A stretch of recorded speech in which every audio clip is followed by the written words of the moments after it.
Hello friends, स्वागत आहे तुमचं पुन्हा एकदा बाईट्स विथ प्रणू चॅनलमध्ये। आज बाईट्स विथ प्रणूमध्ये आपण अगदी इन्स्टंट अशी रेसिपी घेऊन आलेलो आहोत। त्यासाठी सगळ्यात पहिल्यांदा आपण इथे 1 मोठा चमचाभर इतकं बेसन घेतलेलं आहे आणि 1 मोठा चमचाभर इतकं तांदळाचं पीठ घेतलेलं आहे।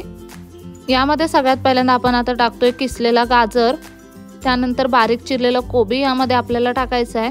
इथे बारीक चिरलेला कांदा घेतलाय आपण, थोडासा बारीक चिरलेला टोमॅटो आणि अगदी किंचितशी बारीक चिरलेली ढोबळी मिरची। इथे तुम्ही तुमच्या आवडीप्रमाणे कोणत्याही भाज्या घेऊ शकता, बीट वगैरे सुद्धा तुम्ही यामध्ये वापरू शकता। त्यानंतर आपण यामध्ये टाकलेले आहे बारीक चिरलेली कोथिंबीर।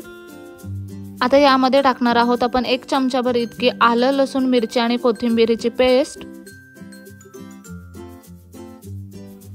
अर्धा छोटा चमचा इतके धने पावडर आणि अर्धा छोटा चमचा इतका गरम मसाला आपण यामध्ये टाकलेला आहे।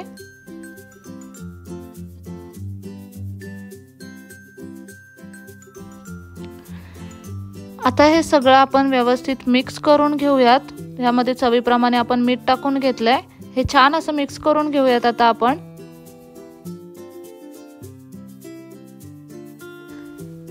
आवश्यकतेप्रमाणे पाणी यामध्ये आपल्याला टाकायचं आहे आणि ह्याचं छान असं बॅटर तयार करून घ्यायचं आहे आपल्याला। अगदी ज्या पद्धतीने आपण घावणे बनवतो त्या पद्धतीने आपण हे बनवणार आहोत।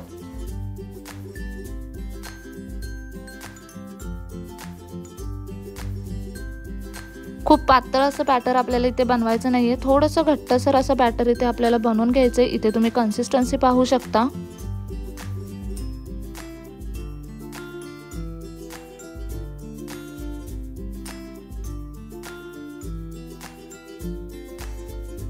आता आपल्याला चिला बनवून घ्यायचा आहे। त्यासाठी सगळ्यात पहिल्यांदा आपण पॅन छान असा गरम करून घेतलाय, त्यावरती आपल्याला 1 चमचाभर इतकं तेल टाकायचं आहे आणि यावरती आता हे बॅटर आपल्याला सोडून घ्यायचं आहे। पेल्याच्या साहाय्याने आपण हे बॅटर सोडून घेणार आहोत, म्हणजे मस्त असं चिला बनतो।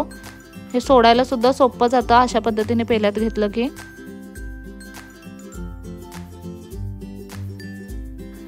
आता ना मीडियम लो फ्लेमवरती आपल्याला हा चिला मस्त असा शिजवून घ्यायचा आहे दोन्ही बाजूने। कडेने तेल टाकून घेऊयात आपण याला अजून। यामध्ये ना तेल बऱ्यापैकी शोषलं जातं, त्यामुळे व्यवस्थित प्रमाणामध्ये तेल आपण इथे वापरलेलं आहे। अशा पद्धतीने पलेत्याच्या साहाय्याने याच्या कडा मोकळ्या करून घ्यायच्या, म्हणजे जे तेल आहे ते आतमधपर्यंत जाईल आणि आतून सुद्धा हा चिला अगदी व्यवस्थित असा शिजला जाईल।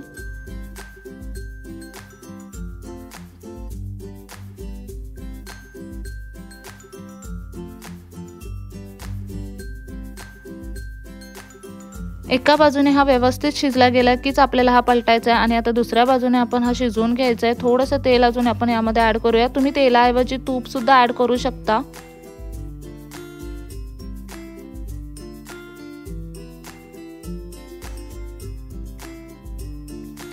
सकाळी नाश्त्यासाठी कधी कधी प्रचंड भूक लागलेली असेल आणि इन्स्टंट असं काहीतरी बनवायचं असेल, अशा वेळी तुम्ही हा पदार्थ डेफिनेटली बनवू शकता। अगदी अप्रतिम लागतो खायला आणि खूप पटकन बनतो।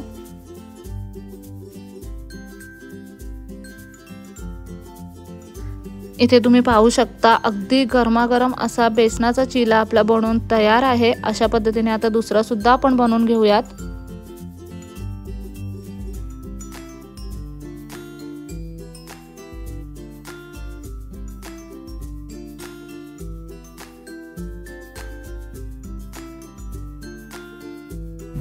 खूप इन्स्टंट अशी ही चिलाची रेसिपी आहे आणि ना सगळ्यात महत्त्वाचं म्हणजे हे खाल्ल्यावरती तुमचं पोट खूप जास्त भरेल। अतिशय फुलफिल असा हा पदार्थ आहे, बनायला अगदी सोपा बनतो आणि या निमित्ताने ना पोटामध्ये भाज्या सुद्धा जातात वेगवेगळ्या। मुलं जनरली ज्या भाज्या खात नाहीत त्या भाज्या तुम्ही यामध्ये टाकून देऊ शकता। बारीक चिरायच्या भाज्या म्हणजे मुलं अगदी आवडीने खातील।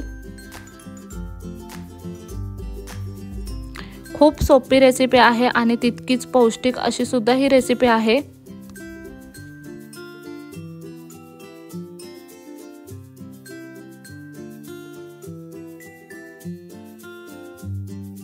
नक्कीच हा पदार्थ घरी ट्राय करा। कसा वाटला व्हिडिओ कमेंट बॉक्समध्ये नक्की सांगा। चला तर मग पुन्हा भेटू अशाच एका नवीन व्हिडिओ सोबत। तोपर्यंत मस्त खा, भरपूर फिरा आणि आनंदी रहा।